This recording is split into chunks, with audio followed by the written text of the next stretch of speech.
सतगुरु जी आया मैं शरण तुम्हारी के लियो भरी, या हमको ले भरी। संत सतगुरु तो सबके हित और सबके कल्याण के लिए आते हैं, लेकिन ये जीव इस संसार में आके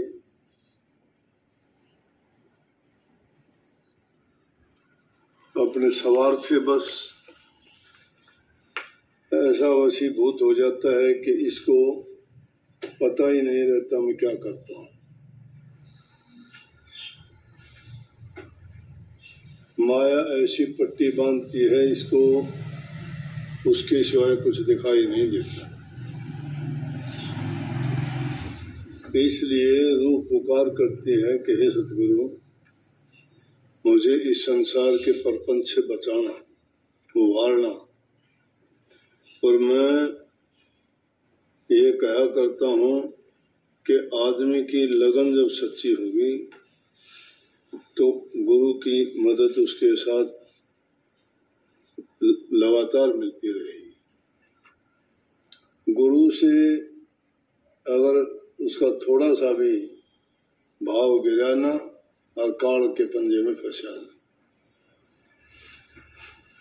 गुरु तो समर्थ है, सब कुछ कर सकता है, करता है, लेकिन वो उन्हीं के लिए करता है जो इस संसार से निकलना चाहते हैं और उस काल देश से ऊब चुके हैं, जिन्होंने पहचान लिया है कि इस दुनिया में कहीं भी सुख नहीं है। जो संसार के पदार्थों में सुख खोजते हैं वो उनकी भूल है, वो उनकी नादानी है, ना समझिए, क्योंकि वो सारे के सारे माया के रचे हुए प्रपंच हैं। बड़े बड़े योगी तपस्वी साधक हुए, बड़े उन्होंने प्रयास किए, लेकिन जब दुनियादारी में आए, दुनिया के इस कार व्यवहार को देखा तो पुनः वो अपनी करनी से गिर गए, क्योंकि इंसान को गिराता है लालच, स्वार्थ। ये ऐसी चीजें हैं, दो चीज, एक तो लालच और दूसरा स्वार्थ। स्वार्थ होता है परहित के लिए, परोपकार होता है दूसरी भलाई के लिए, परमार्थ होता है अपने रूह के लिए। रूह की भलाई के लिए भक्ति की जाती है, परहित के लिए परोपकार किया जाता है, नेक काम दान पुण्य करना, तन से मन से धन से किसी की सहायता करना। लेकिन संत सतगुरु तो हर प्रकार की सहायता करते हैं।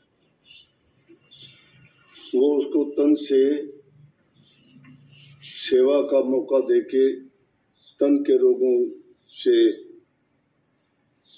स्वस्थ करते हैं, मन की सफाई के लिए उनको अच्छे अच्छे वचन सुना के और उनको काल के कारनामे दिखा के कि काल क्या क्या इंसान के साथ कर जाता है और काल के साथी कौन कौन है।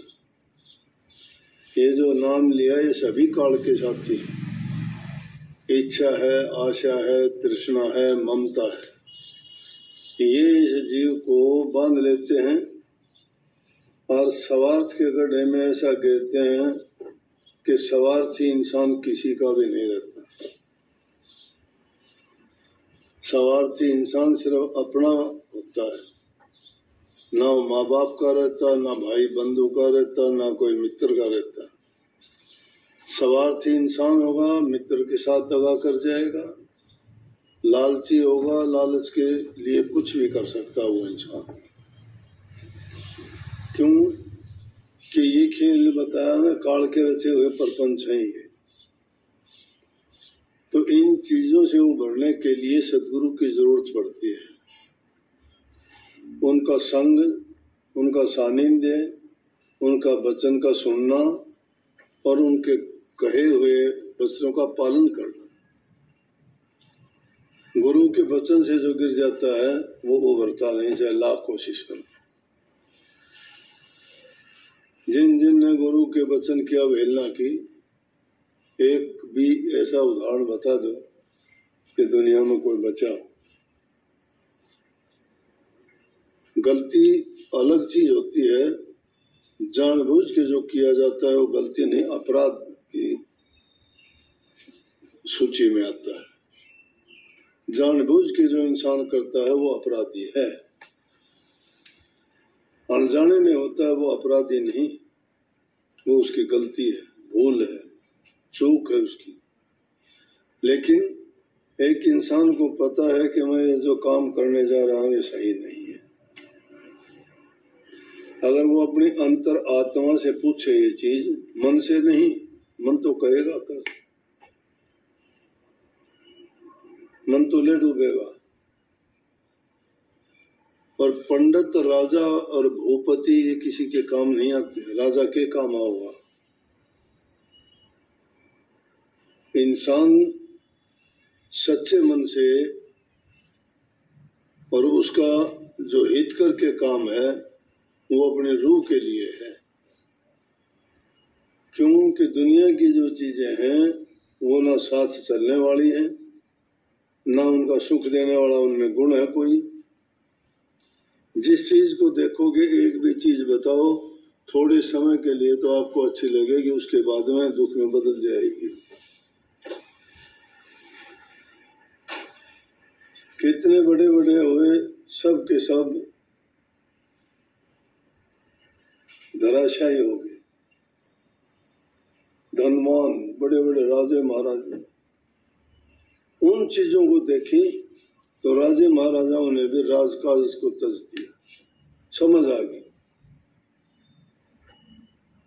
भटकना नहीं, इसलिए महापुरुषों ने जगह जगह वाणी और व्याख्या की है। कहते हैं कि अल्लाह कह रही है प्रेमी मेरा भाई रहे, तेरी बनत बनत बन जाए रहे। दुख कष्ट परेशानी आती है, घबराना नहीं, लगे रहो।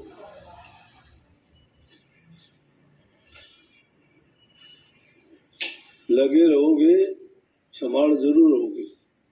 लेकिन अगर चूक जाओगे तो चूकने के बाद में ऐसे भटकोगे, फिर रास्ते पर नहीं आ पाओगे।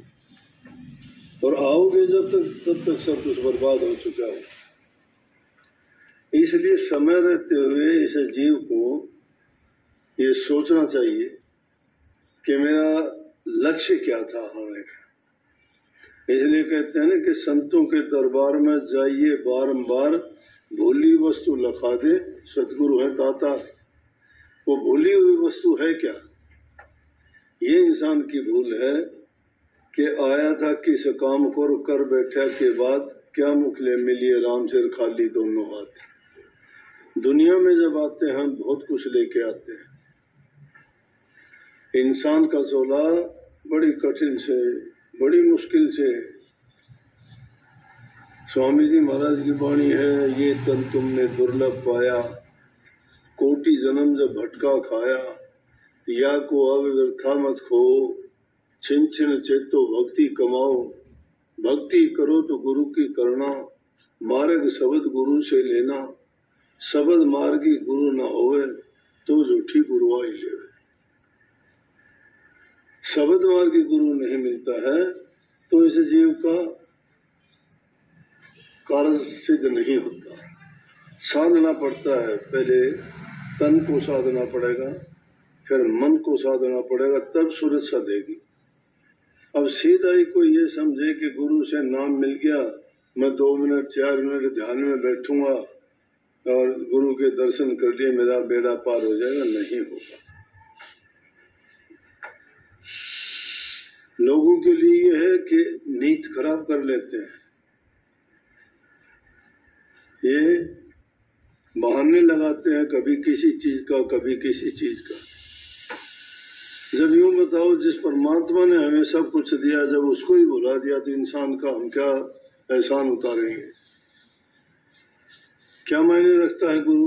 गुरु यही बात तो याद दिलाता है, रे मूर्ख आदमी, जिसने तुझे इतना सुंदर शरीर दिया, आरोग्यता निरोग्यता दी, हर प्रकार से स्वस्थ है, कैसे कैसी चीजों से तुझे नवाजा गया है, देखने के लिए आंखें दी, सुनने के लिए कान दिए, बोलने के लिए जीभा दी, चलने के लिए पैर दिए, काम करने के लिए हाथ दिए। इस शरीर से क्या नहीं कर सकता तुम? और इसके अंदर बसने वाले रूह जो परमात्मा की अंश है, तेरे अंदर सारी सामर्थ्य होते हुए जिसने तुझे ऐसा बनाया, उसी को तू भूल के बैठ गया। सूरदास जी इस बारे में कहते हैं कि आदमी इतना एहसान फरोमोश है, वो अपने ऊपर बात लेके कहते हैं कि मौसम कौन कुटिल खल कामी, मेरे से जैसा दुष्ट और कौन होगा, जाही तन दियो ताही बिसरायो मैं ऐसो नमक हरामी, कि जिसने मुझे सुंदर शरीर दिया मैंने उसी को बिसरा दिया, मैं ऐसा नमक हरामी हूं। नमक हरामी आदमी ऐसा कर सकता है। मैं कहा करता हूं 3 चीज हैं ये, इनसे अगर कोई दगा धोखा कपट करता हुआ आदमी कभी सुखी नहीं रहता। माँ का दूध पी के जो माँ की इज्जत कदर नहीं करता तो वो कभी सुखी नहीं रह सकता। अगर गुरु से नाम लेके धोखा दगा करता है वो कभी सुखी नहीं रह सकता। जिसका नमक खाते हो उसके साथ गद्दारी करते हो कभी माफ नहीं करे जाओगे। कहते हैं ना कि तेरा नमक खाया है, जो नमक खा के किसी का हराम करता है वो नमक हराम है। अपनी माँ का दूध पी के जो अपनी माँ को नीचा दिखाता है वो दूध हराम है, और गुरु के साथ जो दगा करता है वो गुरु हराम है। नमक हराम मत बनो। जिस आदमी का नमक खा लिया उसके साथ अपने प्राण दे के भी उसकी सहायता और मदद करनी चाहिए। उसका नमक खाया है, उसके एहसान को मत भूलो कभी भी।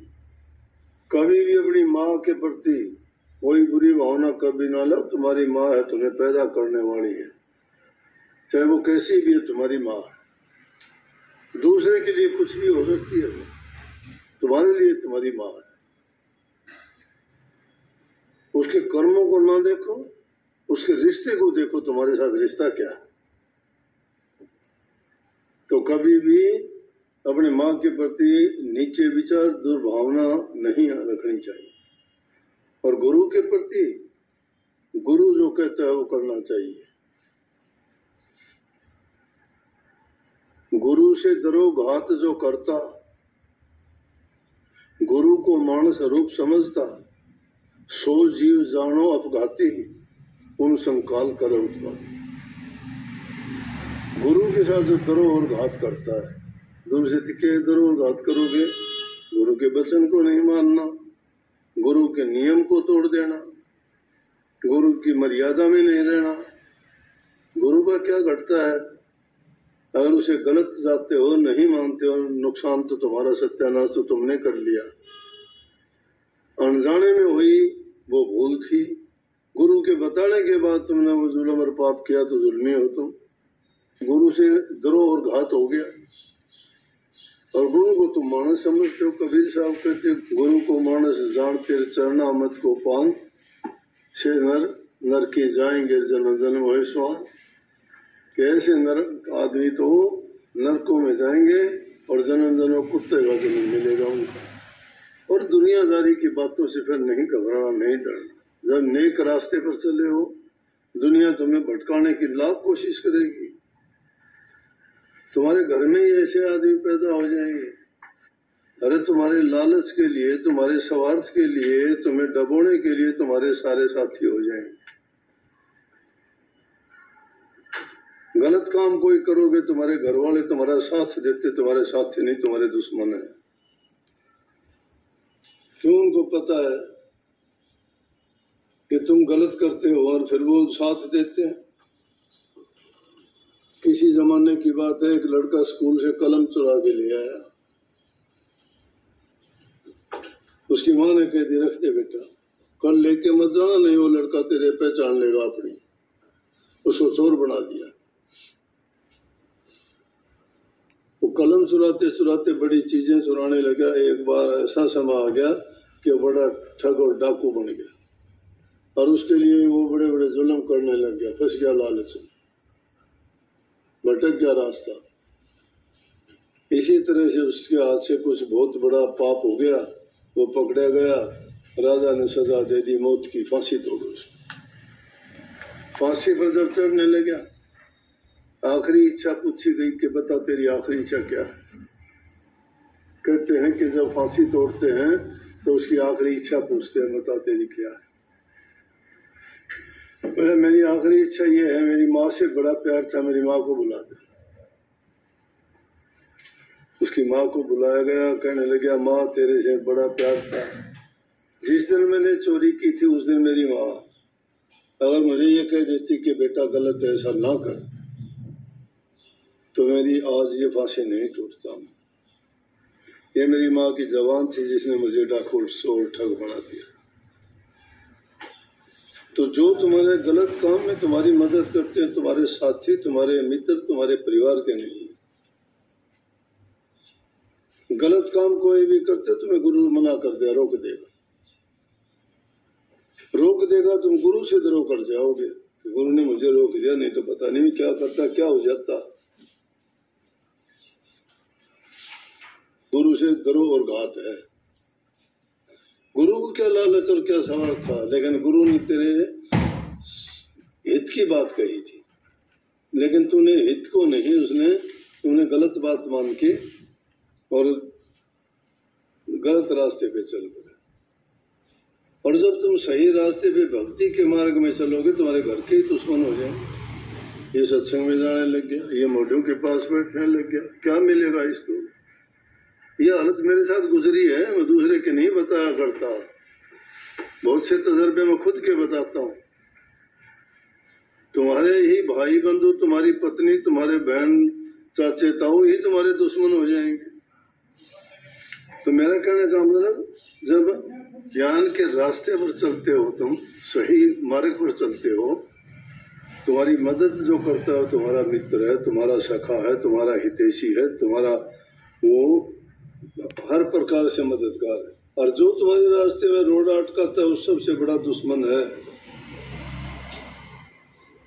तुम्हें मना करता है। तो इसलिए संतों ने कहा कि हस्ती चढ़ी ज्ञान की और सहज गलीचा डार, स्वान रूप संसार है तो खुल दे जा हमार। कि जब ज्ञान के रास्ते पे चल पड़े, वो हाथी की सवारी है। जब हाथी की सवारी करता है कोई, हाथी पर चढ़ के चलता है, तो कुत्ते भौंकते तो हैं लेकिन उस तक पहुंच नहीं सकते। इसलिए कहा है कि गुरुजी माया शरण तुम्हारी, मैं आपकी शरण आ गया हूं। अब शरण में आना बड़ा कठिन है। शरण में मतलब के लिए, स्वार्थ के लिए, लालच के लिए आते हो, लालच पूरा हुआ, शरण खत्म, भाग गए। कोई संतान के लिए आता है, कोई अपनी रोग तकलीफ बीमारी को ठीक करने के लिए आता है, कोई रोजी रोजगार के लिए आता है, कोई पीड़ा दर्द के लिए आता है। अरे भक्ति के लिए कोई नहीं आता। अगर भक्ति के लिए आए तो ये सारी की सारी चीजें अपने आप ठीक हो जाती हैं। सब आए उस एक में, डाल पात फल मूल, अब लेने को क्या रहा, गए जब पकड़ा मूल। जब कोई पेड़ को ही अपना ले बांध भर के कह दे मेरा है ये, तो उसको फूल पत्ते टहनी की जरूरत नहीं, सारा ही उसका हो गया। तो गुरु उस पेड़ के समान है, जिसने गुरु को ही अपना बना लिया, उसकी शरण में चला गया। शरणागत होने का मतलब है, शरणागत जब हो गया, तुझको बंदे चिंता क्या, तब भी तुझको चिंता व्यापे, तो धोखा है शरणागत ना। अगर गुरु के होगे तो फिर तुम्हारी चिंता नहीं है, तुमने तो अपना सर्व गुरु को सौंप दिया। लेकिन सौंपते नहीं हो, सारी चीजें अपनी मानते हो, फिर तो वो चीजें भाई तुम्हें जिस ढंग से करी हैं उस ढंग से ही भोगनी पड़ेंगी। लेकिन अगर गुरु को अर्पण कर देते तो फिर गुरु उस ढंग से अपने आप तुम्हारे दुखों को, तकलीफों को। लेकिन इसीलिए कहा कि हम इन भ्रमों से नहीं निकल पाते। ये संसार की चीजें हमें लुभा लेती हैं, अपनी ओर खींचती हैं।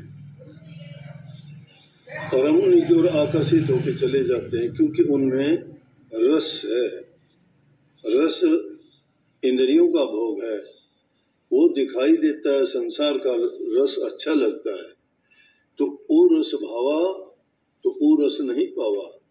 ये संसार के रस जब अच्छे लगेंगे तो भक्ति का रस नहीं आएगा, लेकिन नाम का रस जब आपने पान कर लिया तो ये रस फीका है, इसके कोई मायने नहीं रखते। इसीलिए उन संतों ने उस रस को पाके, बड़े बड़े राजाओं ने फकीरी हासिल कर दी, छोड़ दिया, सब कुछ छोड़ दिया, राजपाट छोड़ दिया, सुख आराम वैभव छोड़ दिए, महल छोड़ दिए, खान पान छोड़ दिए, परिवार छोड़ दिए। उनमें अगर सुख नहीं होता तो क्यों करते हो? लेकिन उस ओर तो उसको तो कोई चखना ही नहीं चाहता है। वो तो ऐसा है जैसे किसी धन को बंद करके ताला चाबी रख दी और बता दिया इसमें धन है, उसके चारों ओर चक्कर काट के कोई कह दे कि कहाँ है धन है, कुछ भी नहीं, अंदर तो जाते नहीं, बाहर धन कौन फेंकेगा? जब अंदर में प्रवेश करेगा जब पता लगेगा धन है, दौलत अंदर में छिपी हुई है। इसी प्रकार से हमारे अंदर में भी जो रूहानी दौलत है उसके लिए अंदर प्रवेश करना पड़ेगा, और अंदर प्रवेश करने के लिए 10वीं कड़ी है। 10वीं कड़ी इन दोनों आंखों के पीछे मस्तिष्क के बीच में है, क्योंकि रूह की बैठक वहां है। इससे नीचे के जो इस शरीर में लगे हुए हैं 9 दर हैं, दरवाजे हैं, वो संसार की ओर खुलते हैं, संसार के रसों और आनंद लेने के लिए। जो शब्दारस है, शब्दारस है, नाम रस है, भक्ति रस है, वो बहुत अंदर की तरफ है। इसीलिए संत महात्माओं ने कहा कि वो हीरा अंदर में बैठ है, जो जिसका अमूल्य हीरा है, कि उसको गांठ खोल के जब तक नहीं देखोगे तब तक उसकी परख आपको कैसे पड़ेगी कि वो बहुमूल्य हीरा आपके पास है कि नहीं है। और कबीर साहब ने ये कही कि उसकी लाली, लाली के मतलब उपमा, उसका गुण, उसकी कीमत। लाली का मतलब ये है लाल रंग से नहीं, कहता लाली देखण मैं गई तो मैं भी हो गई लाल, लाली मेरे लाल की जिद्दे उतित लाल।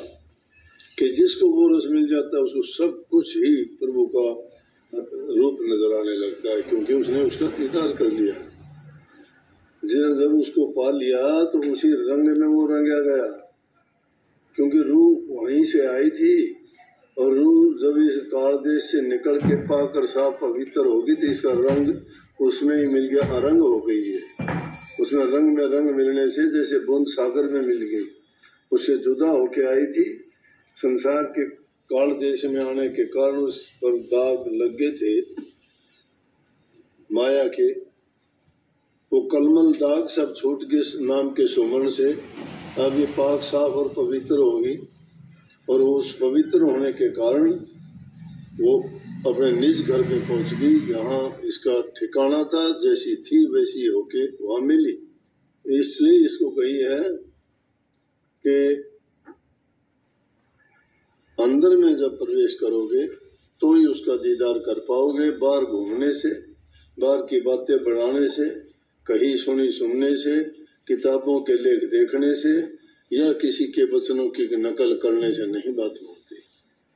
उसको तो करनी करने से मिलेगा। करनी बड़ी है, कहते कहते दिन बीत जाएगा, सुनते सुनते जन्म बीत जाएगा, लेकिन जब तक करनी नहीं करोगे तब तक सब थोथे, व्यर्था और नीरस होंगे ही। असली रस को अगर पान करना चाहते हो, और उसमें खूबी है, उसके अंदर तुम्हारा स्वस्थ शरीर रहेगा, तुम्हारे शुद्ध विचार रहेंगे, मन की भावना तुम्हारी पवित्र होगी, और तुम आनंद में रहोगे, किसी चीज के बस नहीं होगे। ये जो चीज दुनियादारी की पाके कोई सोचता है कि मैं ये हो गया, मैं वो, कोई कुछ नहीं है। कोडियों के भाव जाते हैं, अगर ये जाते तो सिकंदर जो है अपने दोनों हाथ नहीं कटवाता जनाजे से बाहर। अगर उन धन दौलत के कारण होता तो रावण सोने की लंका थी, देवता सारे उसके काबू में थे। वो नहीं छोड़ता एक पाई भी, सब कुछ ले जाता है। यहाँ किसी के कफन में जेब नहीं होती कि कुछ यहाँ से लेके जाता हो। दुनिया में जो आदमी नेक कर्म करता है, अपनी इच्छाओं, तृष्णाओं और वासनाओं पर कंट्रोल रखता है, वही आदमी संसार को जीत के जाता है। जब तक ये चीजें उसके काबू में नहीं रहती, तब तक ये मन चाहे कर्म जो करता है वो इसको ले डूबते हैं। इसलिए कहिए कि गुरुजी मैं आपकी शरण में आया हूँ, आप मुझे उभारो। इसलिए अगर आप लेटे हुए हो तो बैठ जाओ, बैठे हुए हो तो खड़े हो जाओ, खड़े हो गए हो तो चलने लगो, चलने लगे हो तो दौड़ने लगो, और दौड़ोगे तो ही आप मंजिल पे पहुंचोगे, नहीं तो घर बैठे बैठे तो कोई किसी को कुछ मिलता नहीं है। मेहनत करो, मन को शुद्ध करके करो, शरीर से किसी को सुख दो, अच्छे वचन बोल के किसी का मन जीतो, और जो तुम मदद कर सकते हो, तुम्हारे पास जो चीजें हैं उनसे चिपटो ना। जितना दोगे तुम्हें परमात्मा 1000 गुना देगा। जितना उनको तुम कैद करके रखोगे उतना ही कम हो जाएगा। देना मालिक में है, लेकिन तुम्हारी मेहनत का फल।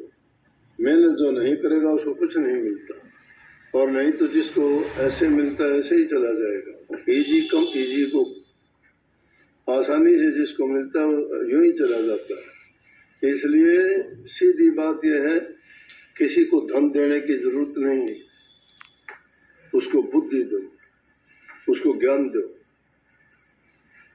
उसको अच्छे गुण दो, वो अपने आप कमा लेगा।